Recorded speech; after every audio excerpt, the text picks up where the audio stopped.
This is Blue Star, Defender of Equestria, and this is another Focus On video. This time, the unwritten rules of My Little Pony. So pay attention, kids, there will be a test at the end. Rule 1, you're no good to me dead.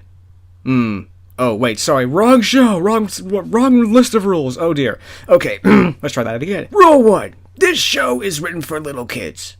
You'd think that would be obvious, but I think some bronies simply forget that at the end of the day, this show really is written for little kids, and that, well, yeah, some of the crazy plots and headcanons that they have might be possible, but yeah, in the end, it's really just a show written for little kids, which sort of falls into rule number 2. Don't forget rule number 1. Yes, don't forget that this is a little kid show. It always has been, it always will be. Now, rule number 3. The show usually takes things and means things literally.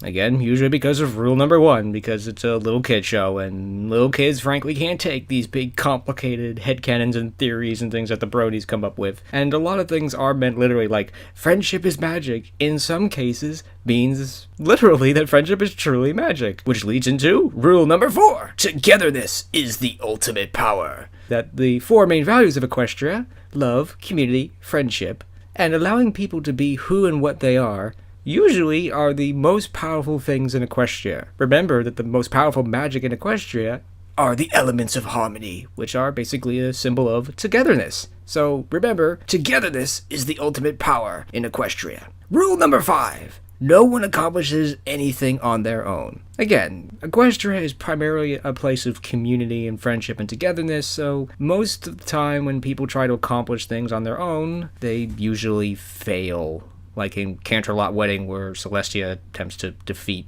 Crystals on her own, she, well, fails. Same can also be said for Trixie, Discord, and, well, just about all of the villains in the story. Rule number 6. No one is permitted to die. Because, again, it's a little kid show, and death is just a no topic. Rule number 7. No one can be seriously injured. And what I mean, you know, to the point where it's like, oh, we have to amputate their leg, or we have to pluck out their eye, or something like that. Sort of related to rule number 6. Rule number 8. All the stories are about the main 6 and or the Cutie Mark Crusaders. Well, that should be obvious, but sort of answers the question of why Celestia and or Luna doesn't just come down and fix everything, because, well, no, it's not about them. Which leads into rule number 9. All the stories have to be resolved by the main 6. Again, related to rule number 8, that really the stories are about the main 6, they're supposed to be resolved, and the ultimate solution is supposed to come from the main 6, so no, Celestia and or Luna cannot just come down and fix everything, because that's not the point. The point of the stories is the main 6 growing and learning and evolving, and so they have to be the ones who resolve everything. Rule number 10. Listen up and listen tight, and you might just learn something.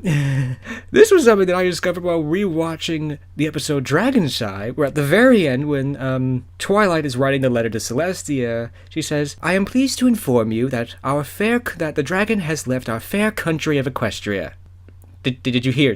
It's like, one of the great questions that people have asked, is Equestria the world, the planet? It said, she says it right there. It's a country. So we're going to say that Equestria is not the entire world, it's a country. And this is a line from My Little Pony, and there's a lot of lines like this. And if you pay attention and you listen, you might find the answer to things that they thought they didn't answer, but they did.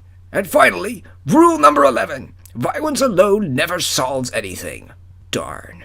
Kermit the Frog was right. Again, this is related to Canterlot Wedding, where Canterlot Wedding was not going to be resolved by violence alone, because this is, again, related to rule number 1. This show is written for little kids, and, you know, they don't want to teach that violence solves problems. They don't want that. They want to teach little kids that we can solve our problems without violence by coming together and, you know, the powers of the awesome emotions like love and friendship and togetherness and things like that. So violence alone will never solve anything. But it doesn't mean that violence doesn't solve some problems. It's just that violence will not be the ultimate solution. That is the end of the unwritten rules of My Little Pony. Remember them well, and a lot of questions that you may have about My Little Pony will be answered. This is Blue Star. Stay strong and pony on. Blue Star out.